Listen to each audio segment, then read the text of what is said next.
Pelanggaran terhadap fasilitas umum masih saja terjadi, seperti para pedagang yang berjualan di atas trotoar dan badan jalan. Kondisi ini selain mengganggu kelancaran arus lalu lintas, juga melanggar Perda tentang ketertiban umum. Karena itu beberapa kali Satpol PP Denpasar mengambil sikap tegas dengan melakukan penertiban. Seperti yang dilakukan terhadap pedagang yang berjualan menggunakan badan jalan di kawasan Jalan Suropati dan Pasar, penertiban itu dilaksanakan sebagai upaya penegakan Perda guna menciptakan rasa nyaman dan tentram bagi pengguna jalan.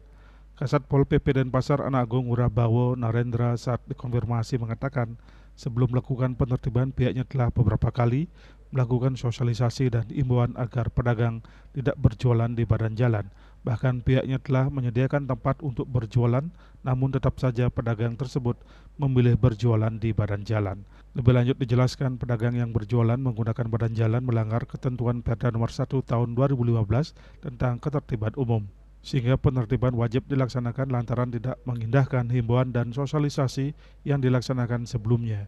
Pihaknya mengaku akan terus melibatkan anggotanya untuk melakukan patroli secara rutin di kawasan tersebut. Hal ini guna memastikan badan jalan tidak digunakan untuk berdagang. Asmara Putra, Bali Pos melaporkan.